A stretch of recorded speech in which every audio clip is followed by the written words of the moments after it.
As you come into the tavern, you see a mysterious figure in the corner, a hood over his head and shadows casting on his face from his pipe. As you approach, he slowly looks up at you and keeps a very keen eye on you and says, I've been waiting. It's good that you're here now. I got some solid work for you. If you just... I'd like to start to look across the tavern and just kind of leave him mid-sentence. Seriously? Yeah, I mean, I don't really have any connection or reason to do anything with this guy. He just started talking to me. For all I know, he's just some weirdo. Okay, but he obviously has a very important quest for you. This is where you're going to get treasure and that secret from your backstory. No, seriously, I'm gonna go elsewhere. Okay, well, sure, fine, whatever. So you move on. You go to a different part of the tavern. As you do so, yeah, whatever, this is boring anyways. The door slams open and in walks a 7-foot-tall warrior Amazon who looks... Yeah, okay, unbelievable.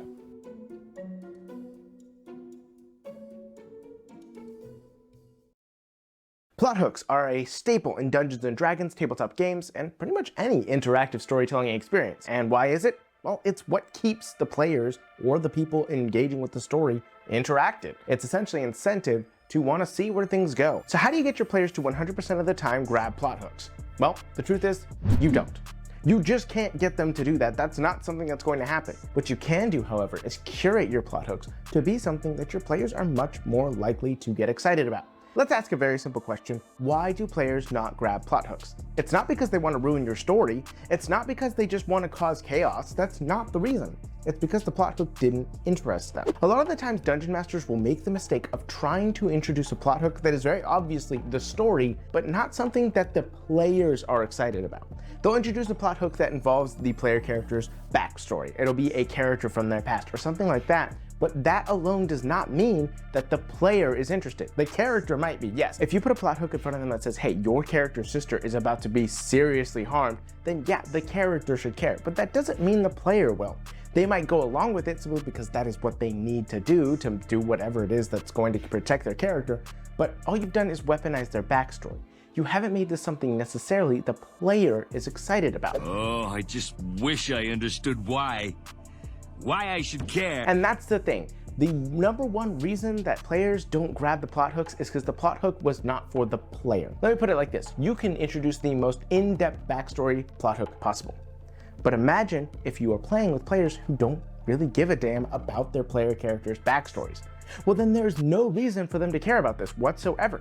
However, if you are playing with a group that is really into fighting big monsters and being heroes, then you could introduce a plot hook that has everything to do with their backstory, and a plot hook that says, hey, there's a dragon over here. And they're gonna go for the dragon. We gonna get it? We can mind control it. We can ride Caleb that. doesn't want to. I do. Come on, 80 hit points. We got this. So how do you go about it? What do you do to do this? Well, I have 3 simple tips that will hopefully help you out with this sort of thing. The first one is ask your players what they are excited about. And this isn't just in session 0, though yes, please do that. But ask it session per session. A lot of the times I'll discuss with my players and talk with them before the game and just kind of see what they're interested in. I don't ask them any specific questions, I just ask them what they're looking forward to. And most of the time they'll say, oh, I really want to talk to this NPC, or I'm excited to get to know this other player character, or I am really hoping that we get into combat. There we go. That makes it very easy to me. If I know that they're looking for combat, I will introduce a very obvious situation where combat can happen. There'll be a random dwarf who isn't even directly asking them to do anything. He'll just make a simple comment about, hey, there's a mine up there, and it's been knocked down for years because there's some sort of haunted situation going on. There you go. Very simple. I didn't have to try a whole lot there. All I did was introduce the fact that there was some place that needed help and there would be combat. And the players will go after that because that's what they're looking forward to and they're excited about. It's very important to interest them.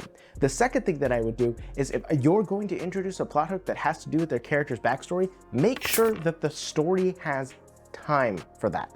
I know that might sound a little bit weird, but think about it like this. Say you've introduced plot hook after plot hook after plot hook, and every single one of them is solely based in a very important story. All of them are urgent, all of them have a timetable. And then you introduce yet another plot hook. They're not going to go, oh no, my player character's sister is in danger, what am I going to do? No, they're gonna say, oh my God, just one more thing. First we have to save the world, and we have to save the city, and now we also have to save my sister. We don't got the time for this. Ain't nobody got time for that. Ain't nobody got time for that. Ain't nobody got time. Ain't nobody got time. Ain't nobody got time for that. It's important to to make sure the story you're telling has the time to let the player characters invest. If it is not time for them to do that, don't do it. And if it's time to give them a break by giving them a very simple plot hook that they can go and have fun with, a very simple dungeon crawl after saving the world, do that. You have to know what they're looking for and why it's going to be fun for them as well as you. But then there's the third tip, and this is probably the single most important one. Don't present plot hooks as if they're plot hooks. I know that sounds a little bit weird based on everything else I've said, but hear me out. There's a large difference between saying he offers you this job. This NPC offers you a job, do you want to take it or not? And then compare that to an NPC talking with the party because the party genuinely cares about the NPC, and the NPC goes, yeah, I've had this situation that's kind of been struggling, and I don't know, I'm trying to take care of it. I could use some help, but I don't really know where to find it. What you've done is you've made it clear that there is something for them to ask about, but they don't have to. And this goes back to the very first portion of this video. Yes, the player characters will oftentimes walk away from plot hooks like that, but they've done so because it's not something that interests them. Don't put too much investment in the plot hooks. Don't just shove it in their face and say, you have to take this, because they don't have to take it. They're telling the story they want to tell, and you need to be comfortable with that as a DM. And if it's not the kind of story you want to tell, well, then you need to be comfortable communicating that and getting on a level playing field. Let them walk away from plot hooks. And if consequences happen because of that, that's okay, but make sure that you're not just punishing them because they walked away from a plot hook you wanted them to go toward. Just make sure it's clear that the reason that happened is because the world is alive and moving, and if they don't take care of something, it may not get taken care of by anybody else. It was important that they went and did that, but they didn't have to. And yes, there are consequences, but don't punish them because they didn't take your plot hook. Make it clear that there are consequences in the world because the world is living and breathing. Players are not obligated to grab the plot hooks, but if you give them a right reason to and make sure that it is going to be fun for them, they will almost always grab onto it because it is something they are excited to do. If you want to talk more about DM prep and campaign planning, I have a video right here that goes over that. Please subscribe if you liked the video, like it, all that nonsense, and have a great day.